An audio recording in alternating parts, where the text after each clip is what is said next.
Hello everyone, welcome back to my channel. എല്ലാവർക്കും hobby stitching വേണ്ട പുതിയൊരിടയിലേക്ക് സ്വാഗതം. ഇന്നത്തെ വീഡിയോ വേറെ നല്ല സിമ്പിളായിട്ടുള്ളൊരു വീഡിയോ ആണ്. ഇന്ന് നമ്മൾ ടെക്സ്റ്റ് ഇല്ലാത്ത 2 ആക്ടിവിറ്റീസ് ആണ് ചെയ്യാൻ പോകുന്നത്. സോ ഫസ്റ്റ് തന്നെ ക്യാരക്ടർ സ്കെച്ച് ഓഫ് റിക്കിയും പിന്നെ തോട്ട്സ് ഓഫ് റിക്കിയും. ഓക്കെ, അപ്പോൾ അതാണ് നമ്മൾ ചെയ്യാൻ പോകുന്നത്. ഇത് രണ്ടും നമ്മുടെ ടെക്സ്റ്റിലുള്ള ക്യാരക്ടർ സ്കെച്ച് ഞാൻ മുമ്പ് ഒരു വീഡിയോയിൽ ചെയ്തിട്ടുണ്ട്. Okay,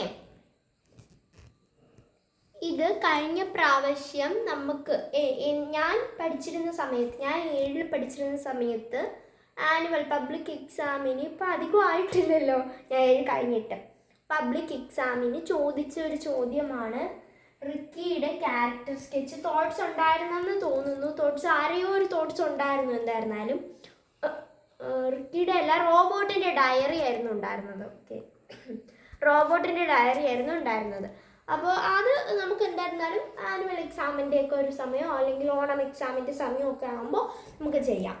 റോബോട്ടിൻ്റെ diary. ഓക്കെ, അപ്പം നമുക്ക് ഫസ്റ്റ് തന്നെ ക്യാരക്ടർ സ്കെച്ച് ഓഫ് റിക്കി പഠിക്കാം. Ricky was A bad boy. Ricky was A bad boy. Ricky ഒരു പന്നക്കുട്ടിയായിരുന്നു അല്ലേ? ആദ്യമേ റിക്കി ഒരു പന്നക്കുട്ടിയല്ലായിരുന്നോ? സോ ഓക്കെ, അപ്പോൾ റിക്കി ഒരു ബാഡ് ബോയ് ആയിരുന്നു നമുക്ക് ആദ്യമേ അറിയാം. ഞാൻ ആദ്യമേ പറഞ്ഞതാണ് ആ പടം പഠിച്ചപ്പോൾ. He did not care his belongings. അവൻ അവൻ്റെ സാധനങ്ങൾ സൂക്ഷിച്ചിരുന്നില്ല. He didn't help anyone. അവൻ ആരെയും സഹായിച്ചിരുന്നില്ല. He throw all his belongings like t-shirts, football etcetera. അതിന് മുമ്പേ നമുക്ക് ചെറിയൊരു കാര്യം പഠിക്കാം, ഞാൻ പറഞ്ഞുതരാം.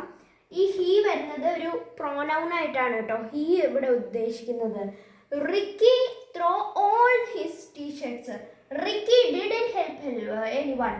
Ricky did not care his belongings. Ricky വരില്ല, ഒരു ഹി അവിടെ ചേർത്ത് കഴിഞ്ഞാൽ സിമ്പിളായിട്ട് നമുക്ക് പറയാം. റിക്കി എന്ന് പറയുന്ന ഒരു നൗണിന് പകരം ഉപയോഗിക്കുന്ന ഒരു വേർഡാണ് എന്ത്? ഹി എന്ന പ്രോനൗൺ. ഓക്കെ, പ്രോനൗണൊക്കെ നമുക്ക് പിന്നെ പറയാം. എന്തായിരുന്നാലും ഇപ്പോൾ ഇത് പോവാം. Okay, he throw all his belongings like t-shirt, football, etc. to the floor. എല്ലാം അവൻ്റെ ടീഷർട്ട്, ഫുട്ബോൾ പോലെയുള്ള എല്ലാ സാധനങ്ങളും അവൻ തറയിലേക്ക് വലിച്ചെറിഞ്ഞിരുന്നു. His room was always messy. അവൻ്റെ റൂം എന്ന് പറയുന്നത് വളരെ മെസ്സി ആയിട്ടുള്ളതായിരുന്നു. He was not satisfied with what he had. അവനുള്ളത് വെച്ച് അവൻ തൃപ്തിപ്പെട്ടിരുന്നില്ല. when Ricky's parents purchased a butler robot. റിക്കിയുടെ റിക്കിയുടെ മാതാപിതാക്കൾ അവനൊരു ബട്ട്ലർ റോബോട്ട് മേടിച്ചപ്പോൾ he began to complain about it. അവൻ അതിനെപ്പറ്റി കംപ്ലൈൻറ്റ് ചെയ്യാൻ തുടങ്ങി. He don't like the robot. അവന് ആ റോബോട്ടിനെ ഇഷ്ടമല്ലായിരുന്നു. But at last the robot changed his character. പക്ഷേ ഏറ്റവും അവസാനം റോബോട്ട് അവൻ്റെ ക്യാരക്ടറിനെ ചേഞ്ച് ചെയ്തു. Then he became a maximum efficiency boy. Okay, അത് കഴിഞ്ഞിട്ട് അവൻ നല്ല കുട്ടിയായി. ഇതാണ് ക്യാരക്ടർ സ്കെച്ച്. ഇനി നമുക്ക് തോട്ട്സ് നോക്കാം.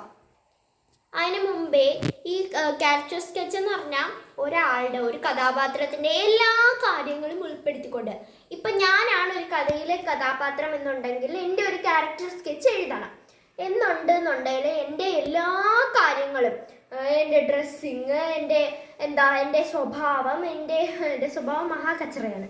സോ അതേപോലെയുള്ള എല്ലാം വെച്ചിട്ട് എന്തെഴുതണം? ഒരു ക്യാരക്ടർ സ്കെച്ച് തയ്യാറാക്കണം. Okay, thoughts of Ricky when his things are missing. ഈ റിക്കിയുടെ സാധനങ്ങൾ മിസ്സാവുമ്പോൾ റിക്കി എഴുതുന്ന തോട്ട്, റിക്കി ചിന്തിക്കുന്നത് ഏതാണ്? എഴുതുന്നതല്ല, തോട്ട്സ് എന്ന് വെച്ചാൽ ചിന്തയാണ്. എഴുതുന്നത് ഡയറിയാണ്. ഓക്കെ, ഡയറിയും തോട്ട്സും തമ്മിൽ തിരിഞ്ഞു പോകരുത്. ഡയറി എന്ന് വെച്ചാൽ എഴുത്ത്, തോട്ട്സ് എന്ന് വെച്ചാൽ ചിന്ത. ചിന്തയൊക്കെ എഴുതാൻ ചോദിക്കാം ചിലപ്പോൾ. സോ അവൻ്റെ സാധനങ്ങൾ കണ്ടില്ല എന്ന് വന്നപ്പോൾ റിക്കിയുടെ thoughts. Okay, oh my god, എൻ്റെ ദൈവമേ, where is my favourite t-shirt and football. എൻ്റെ ഫേവറേറ്റ് ടീഷർട്ടും എൻ്റെ പ്രിയപ്പെട്ട ടീഷർട്ടും ഫുട്ബോളും അത് കാണാനില്ല. I can't find my things. എനിക്കതിനെ കണ്ടുപിടിക്കാൻ കഴിയുന്നില്ല.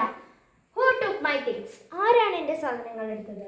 Nobody will help me. ആരും എന്നെ സഹായിക്കുന്നില്ല. What should I do? ഞാൻ എന്ത് ചെയ്യും? Whom should I ask? ഞാൻ ആരോട് പറയും? Sometimes the robot would have stolen my things. ചിലപ്പോൾ റോബോട്ടാണോ എൻ്റെ സാധനങ്ങൾ മോഷ്ടിച്ചത്? My t-shirt is missing. എൻ്റെ ടീഷർട്ട് മിസ്സിംഗ് ആണ്.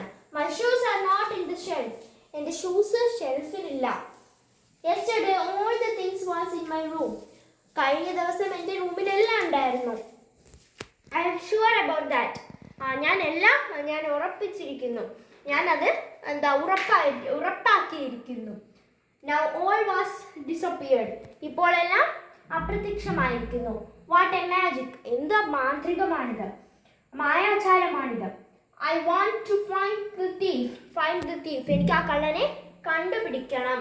I am tired of searching it. ഞാൻ ഇത് കണ്ടുപിടിച്ച് തളർന്നു. I can't see. തിരക്കി തളർന്നു. I can't see the things in my home. എനിക്ക് എൻ്റെ വീട്ടിൽ ഇത് കാണാൻ കഴിയുന്നില്ല. Where it goes. അതെവിടെ പോയി? I want to follow the robot. ഞാൻ ആ റോബോട്ടിനെ പിന്തുടരണം. However, I will catch the thief. എന്തായിരുന്നാലും ഞാൻ ആ കള്ളനെ പിടിച്ചിരിക്കും. സോ ഇത്രയേ ഉള്ളൂ കേട്ടോ. സിമ്പിൾ ആയിട്ടുള്ള ഒരു വീഡിയോ ആണ്. അപ്പോൾ ഇന്നത്തെ വീഡിയോ ഇത്രയുള്ളൂ. എല്ലാവർക്കും ഇഷ്ടപ്പെട്ടിരിക്കുന്നു. ഇഷ്ടമാണെങ്കിൽ സബ്സ്ക്രൈബ് ചെയ്യുക, ലൈക്ക് ചെയ്യുക, ഷെയർ ചെയ്യുക, സപ്പോർട്ട് ചെയ്യുക. അപ്പോൾ ഇത്രയുള്ളൂ. ബൈ.